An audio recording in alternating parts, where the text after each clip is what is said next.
हे राम, सत्य का अनुभव स्वयं करो, दूसरे के अनुभव पर विश्वास न करो। सत्य का एकमात्र प्रमाण है उसका प्रत्यक्ष दर्शन। जो गुरु यह कहे मैंने देखा है और तुम नहीं देख सकते, उसे गुरु न मानो, और जो यह कहे कि तुम भी प्रयत्न करो, मैं तुम्हें दिखा सकता हूं, वही सच्चा गुरु है, उसी पर विश्वास करो।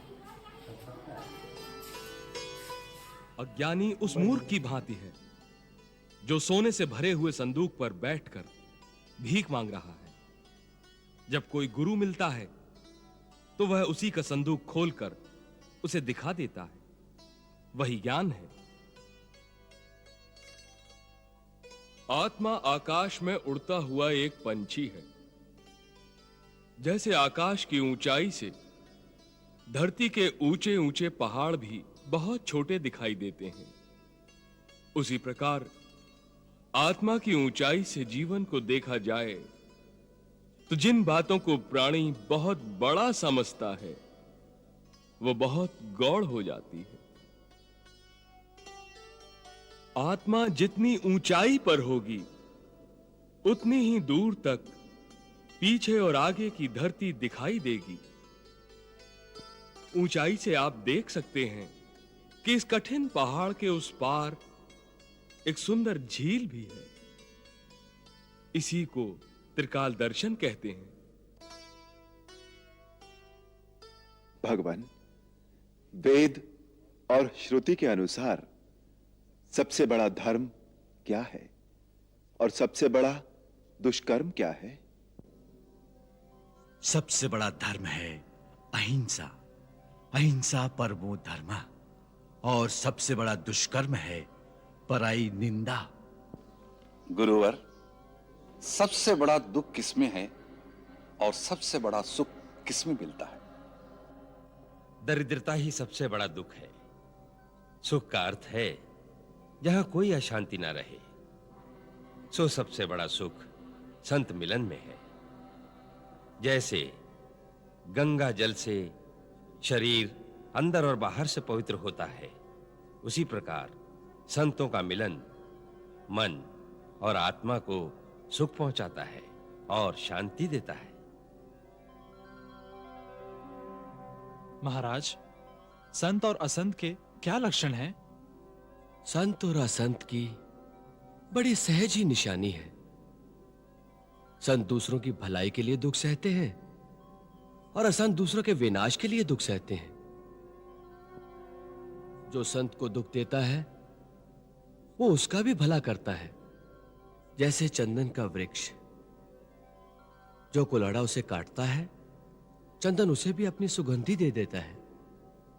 संत का सहज स्वभाव है परोपकार, और असंत का स्वभाव है कि दूसरों के विनाश करने के लिए अपना भी नाश कर लेता है।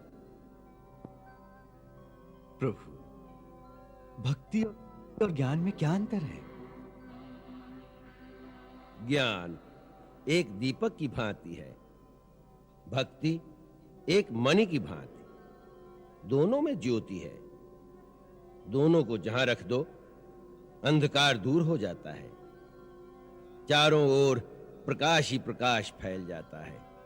परंतु दीपक को प्रकाश के लिए तेल, बत्ती, दीपक आदि की आवश्यकता होती है, जबकि मणि के अंदर अपना ही प्रकाश होता है।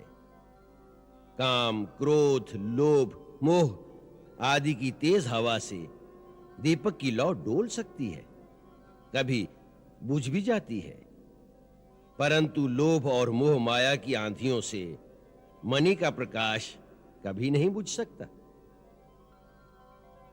इसी प्रकार जिसके हृदय में सच्ची भक्ति है, उसे कोई लालच, कोई लोभ कभी पथभ्रष्ट नहीं कर सकता। ज्ञानी का शत्रु अहंकार है, वो गिर सकता है। भक्त विनम्र है, वो क्या गिरेगा। ज्ञान पुरुष है, माया स्त्री।